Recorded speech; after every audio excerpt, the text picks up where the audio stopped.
My name's Aaron, welcome back to my channel. How are you? I'm fantastic and I'm doing really well. And today I'm viewing Yves Saint Laurent Tuxedo, £215 for 125ml. And the notes are black pepper, smoked patchouli, cardamom and ambergris accord. Ambergris accord, I love that. And it's available in 75ml and 125ml if you really love it. Do we have our bottles of Tuxedo by Yves Saint Laurent? Are we engaged with our higher self? Let's get testing. I really hope it's a well-dressed, classy fragrance. I really hope it's Yves Saint Laurent doing what they do really well. I really want that. I kind of really want classic French perfumery, brought up to date, interesting, unique, brilliant, a signature fragrance. For that amount of money, I'm sort of expecting like niche perfumery, that sort of like thing. That's really what I want. Let's see. So it smells like classic Yves Saint Laurent. You can just tell like each house has its thing. There is a hot iron smell that's immediate with this. Hot ironed clothing, clean, pressed. And that's the musk. And the musk with that is called Hannibalide. And Hannibalide, sounds like Hannibal Lecter. Hannibalide just smells of clean, metallic. And it really was brought into very fashionable with very modern, up-to-date perfumery because it gives it's quite difficult to overdose it and flatten down a formulation, but it gives real metallic, modern, up-to-date finish to it. But it's really prevalent in this.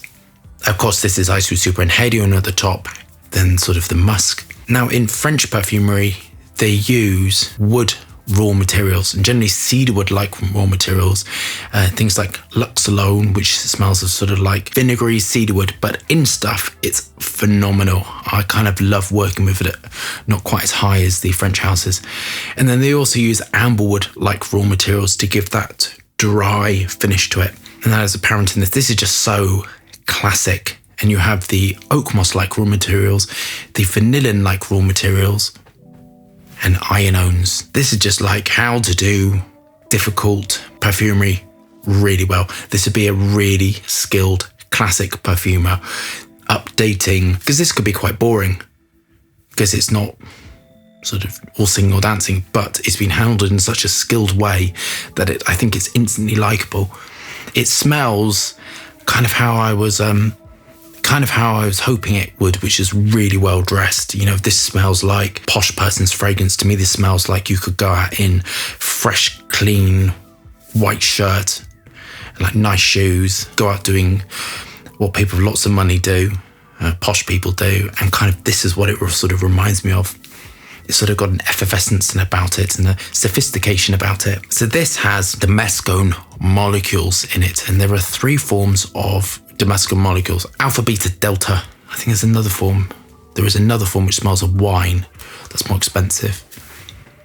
And the configuration where the molecule sits gives a different finish to it. So the alpha is more rose, apple. The beta is more rose and plum.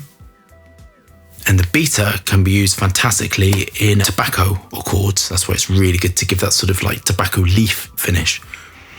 And then the delta smells of sort of fruity apples and sort of like plums. It's sort of much, much more fruity. So this is what you're smelling at the base. So there is a real distinctive thing to it, and that is the Damascene molecule. It's very, very apparent. It's sort of like a appley, floral, fresh thing about it. And that is sort of the linalool-like molecules combined with the Damascene molecules that give this sort of finish, this very fresh, clean, ironed finish. I mean, they're using naturals really well. Patchouli, mandarin, black pepper, all that sort of stuff is fantastic in this. And I just think it's really classic. On to my final thoughts. I think this is a classic Yves Saint Laurent. It's everything I wanted. And I kind of think it's doing Yves Saint Laurent justice. One of the first fragrances I ever bought when I think I was 13. Yves Saint Laurent Jazz, and then Yves Saint Laurent Kuros, the really heavy-duty version. So I was a 13-year-old boy walking around smelling like that. So I kind of have a reverence to Yves Saint Laurent. I love it as a house. I wouldn't gravitate to it now, but kind of I think it just smells really well-dressed. So the first 2 marks are technical ability and sort of all that stuff. This is phenomenal. This is classic perfumery brought up to date. This is how to do ionones, oak moss, vanilla, based upon sort of quite heavy duty wood raw materials, and elevate it and make it smell classic. Like I said, 2 out of 2. I quite like the apple note in it. The next 2 marks are compliance. Yeah, this box, I would be gobsmacked if the big houses didn't do things by the book. I mean, I'd be gobsmacked, but absolutely, you can tell it's had all its regulatory paperwork, it's had all its sort of stability testing, it's safe and legal, absolutely. Next 2 marks are the money. I kind of think in this aspect you're paying for the name, and that's a difficult one because I kind of think there's nothing particularly like phenomenally expensive in it, but I think it's a really well crafted fragrance. So I kind of think in that aspect it is worth the money because you're getting something tailored, expensive smelling, classic. That's kind of, you know, what you're getting. So I think it's worth the money. Do I like it? I don't like it. It's not for me at all, but I can appreciate it and I can have a reverence for the perfumer who did something fantastic and made it smell like Yves Saint Laurent, which I kind of think would be a headache. That kind of would be a headache-inducing exercise. Like, I have to make something that smells like Yves Saint Laurent. Yeah, I kind of think that's going to be headache-inducing, but I kind of think he's done his job with it. So I'm going to mark this an 8 out of 10, and the 2 marks coming off were just purely, I don't like it, and I would never wear it, and it's kind of not bad boy enough for me. It's kind of like well-dressed, tailored. I never wear white shirts, and I never do wine bars, and I kind of never do posh person stuff. So I don't gravitate to this at all, but I think this was phenomenal. So love that review, thumbs up and subscribe for more fascinating, interesting content, lots of moving hands and lots of fragrance reviews. Hope you're staying safe and well, and I'll see you soon.